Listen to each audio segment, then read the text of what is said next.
63 സംസ്ഥാന സ്കൂൾ കലോത്സവത്തിന്റെ സമാപനം ഇന്നാണ്. അപ്പൊ അതുകൊണ്ട് തന്നെ അതെ, നമ്മളെ 5 ദിവസമായിട്ട് ട്രിവാൻഡ്രം നഗരത്തിലായിരുന്നു. ഇവിടെ ഒരുപാട് സ്ഥലങ്ങളിൽ പോയി, കലോത്സവ നഗരിയിൽ മാക്സിമം എല്ലായിടങ്ങളിലും കറങ്ങി ഒരുപാട് ആൾക്കാരെ കണ്ടു.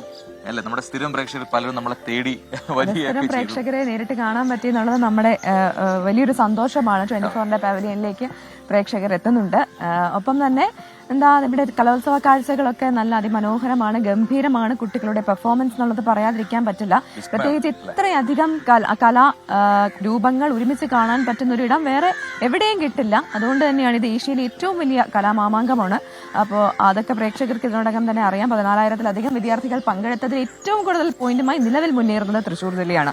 965 പോയിന്റുമായാണ് തൃശ്ശൂർ ജില്ല മുന്നേറുന്നത്. തൊട്ട് പിന്നാലെ തന്നെ കണ്ണൂരുമുണ്ട്, ഒപ്പം പാലക്കാട് സജോ ദേവസ്യുണ്ട്. സെൻട്രൽ സ്റ്റേഡിയത്തിൽ പ്രധാന വേദിക്കരികിൽ MT നിളക്കരികിൽ നിന്നും ചേരുന്നത്. നമുക്ക് സജോട് ചോദിക്കാം എന്താണ് മറ്റു വിവരങ്ങൾ എന്നുള്ളത്.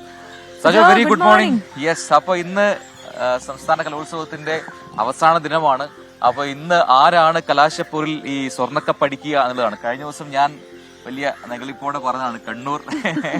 കഴിഞ്ഞ 4 ദിവസം കണ്ണൂരാണ് ഒന്നാം സ്ഥാനത്തുണ്ട്. പക്ഷേ കണ്ണൂർ സാംസ്കാരിക തലസ്ഥാനം. അതെ, എനിക്ക് തോന്നുന്നത് ഇന്നലത് പറഞ്ഞപ്പോ നമ്മുടെ ഓഫീസിലൊക്കെ ഇത്ര മത്സരം നടക്കുന്നുണ്ട്. ഓഫീസിന് ഏറ്റവും കൂടുതൽ വാദിച്ചത് തൃശ്ശൂരുകാരി നമ്മുടെ കൂരായണക്കാരിയാണ്. കൂരായണി കഴിഞ്ഞ ദിവസം പറഞ്ഞു അതൊന്നുമല്ല, തൃശ്ശൂർ എന്തായാലും അടിക്കും. പറഞ്ഞതുപോലെ ഇപ്പൊ കോട്ടയത്തെ കുറിച്ച് പറയാനൊന്നുമില്ല. അപ്പീലൊക്കെ കുറവായിരിക്കും. അപ്പീലുകൾ വരുന്നതനുസരിച്ച് കൂടി പോയിന്റുകൾ കൂടും. അതുകൊണ്ട് കോട്ടയം ഇപ്പൊ 11-ലോ 12 കുറവായിരുന്നു. പക്ഷെ നമ്മള് നേടിയതാണ്.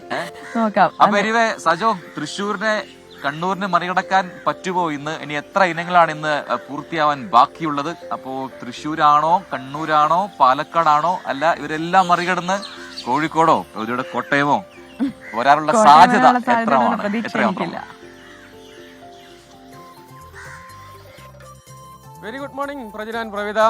അതായത് കലോത്സവം അതിൻ്റെ ഏറ്റവും അവസാന മണിക്കൂറുകളിലേക്ക് കടക്കാൻ പോവുകയാണ്.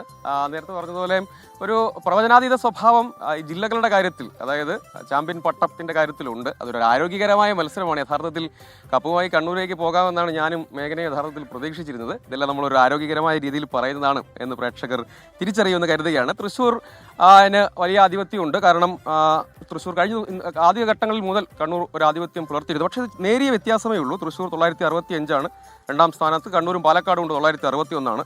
കോഴിക്കോട് മൂന്നാം സ്ഥാനത്ത് 959. ഒരു ഡസനോളം മത്സരങ്ങളാണ് യഥാർത്ഥത്തിൽ ഇനി ബാക്കിയുള്ളത്. അതായത് 249 ഇനങ്ങൾ അല്ലേ, 249 ഇനങ്ങളാണ് ആകെയുള്ളതിൽ. ഇനി ഒരു ഡസനോളം മത്സരങ്ങൾ മാത്രമേ യഥാർത്ഥത്തിൽ ബാക്കിയുള്ളൂ. ഇംഗ്ലീഷ് സ്കിറ്റ്, നാടോടി നൃത്തം, അങ്ങനെയുള്ള ചില തുടർ മത്സരങ്ങൾ മാത്രമേ യഥാർത്ഥത്തിൽ ബാക്കിയുള്ളൂ. അങ്ങനെ വരുമ്പോൾ നേരിയ വ്യത്യാസം തന്നെ അത് പ്രകടമാകും അല്ലേ? അങ്ങനെ കരുതണം. തീർച്ചയായിട്ടും. അതായത് ഇന്ന് നമ്മൾ വലിയ ആവേശത്തിലാണ്. കാരണം ഇന്ന് സമാപന സമ്മേളനമുണ്ട് വൈകുന്നേരം. അതുപോലെ തന്നെ ഇന്ന് ഈ +2-ലും ഒക്കെ പഠിക്കുന്ന വിദ്യാർത്ഥികളെ സംബന്ധിച്ചിടത്തോളം അവരുടെ അവസാന സംസ്ഥാന സ്കൂൾ കലോത്സവമാണ്. അതുകൊണ്ട് അത് വൈകാരികപരമാണ്. കൂടാതെ നമ്മളെ സംബന്ധിച്ചിടത്തോളം ഈ കഴിഞ്ഞ 5 ദിവസം എന്ന് പറയുന്നത് അത് വലിയ ആഘോഷമായിരുന്നു. അത് ഈ ഒരു മാധ്യമപ്രവർത്തനം എന്നതിലുപരി അല്ലേ സജോ, വലിയ ആഘോഷമായി തന്നെയാണ് നമ്മൾ ഈ 5 ദിവസം കൊണ്ടുപോയത്. അതുകൊണ്ട് തന്നെ ഇന്ന് അവസാന ദിവസം എന്ന് പറയുമ്പോൾ നമുക്കും അതൊരു സങ്കടം ഉണ്ടാക്കുന്ന കാര്യമാണ്. കൂടാതെ ഈ പോയിന്റ് നിലയുടെ കാര്യം പറയുമ്പോൾ ഈ പാലക്കാട് ഇന്നലെ ഒരു വൈകുന്നേരത്തോടു കൂടിയാണ് 2ാം സ്ഥാനത്തേക്ക് എത്തുന്നത്. 3ഉം 4ഉം സ്ഥാനത്തായിരുന്നു പാലക്കാട് ഉണ്ടായിരുന്നത്. പക്ഷേ 2ാം സ്ഥാനത്തേക്ക് പാലക്കാട് എത്തുന്നത് ഇന്നലെയാണ്. കൂടാതെ കണ്ണൂർ ആ ഒരു സ്ഥാനം 2ാം സ്ഥാനത്തേക്ക് എത്തിയിട്ടുണ്ടെങ്കിലും ഒരു നേരിയ പോയിന്റിന്റെ വ്യത്യാസത്തിൽ 2ാം സ്ഥാനത്തേക്ക് എത്തിയിട്ടുണ്ടെങ്കിലും കണ്ണൂർ അവരുടെ ഒരു നിലനിർത്തുന്നുണ്ട്. അതായത് 1ഉം 2ഉം സ്ഥാനങ്ങളിലായി അവരുടെ ഒരു പൊസിഷൻ നിലനിർത്തുന്നുണ്ട്. അങ്ങനെ ഒരു ശക്തമായ മത്സരം, പ്രവചനാതീതമായിട്ടുള്ള മത്സരം ജില്ലകൾ തമ്മിൽ നടക്കുന്നു. ഇനി എനിക്ക് തോന്നുന്നു 10 മത്സരങ്ങൾ, ആ മത്സരങ്ങൾ മാത്രമേ ബാക്കിയുള്ളൂ. ആ മത്സരങ്ങൾ ബാക്കിയാകുമ്പോൾ എന്താണ് സംഭവിക്കുക? അതായത് പിന്നെ ഒരു കാര്യം എന്ന് പറയുന്നത് അപ്പീലുകളാണ്. അപ്പീലുകൾ പരിഗണിക്കപ്പെടും. ഒരുപാട് പേർ ഈ ഗ്രേഡ് മാറാനുള്ള സാധ്യതയുണ്ട്. അപ്പീലുകൾ ചാമ്പ്യൻ പട്ടത്തെ ബാധിക്കും.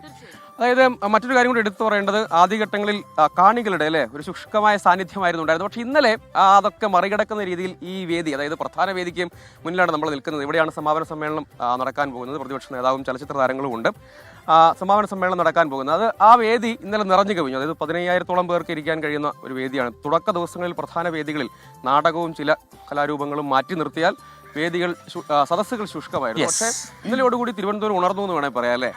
ഇന്നലെ സംഘനൃത്ത വേദിയിൽ ഞാനും പ്രവിത ചേച്ചിയും ഒക്കെ പോയിട്ടുണ്ടായിരുന്നു. പക്ഷേ ആ സംഘനൃത്ത വേദി എന്ന് പറയുന്നത് ഈ കഴിഞ്ഞ 5 ദിവസത്തെ ഒരു കാണികളുടെ ഒരു പിൻവലിയിൽ ഉണ്ടായിരുന്നു എന്നുള്ളൊരു ധാരണയൊക്കെ ഉണ്ടായിരുന്നു. അങ്ങനെ ഈ 5 ദിവസത്തെ ഒരു പരാതി പരിഹരിക്കുന്ന രീതിയിലായിരുന്നു ഈ സെൻട്രൽ സ്റ്റേഡിയം മുഴുവൻ, അതായത് തിരുവനന്തപുരത്തെ ഒരു പകുതി ഭാഗം ജനങ്ങൾ മുഴുവനായിട്ട് ഈ സംഘനൃത്ത വേദിയിലേക്ക് ഒഴുകിയെത്തുന്ന ഒരു കാഴ്ചയുണ്ടായിരുന്നു. കൂടാതെ ദൃശ്യ മികവ് കൊണ്ടും അതിലത്തെ ഒരു ഇതിവൃത്തം കൊണ്ടും ഒക്കെ എന്തായാലും ഇന്നറിയാം ഈ സ്വർണ്ണക്കപ്പ് ആർക്കാണ് എന്നുള്ളത്.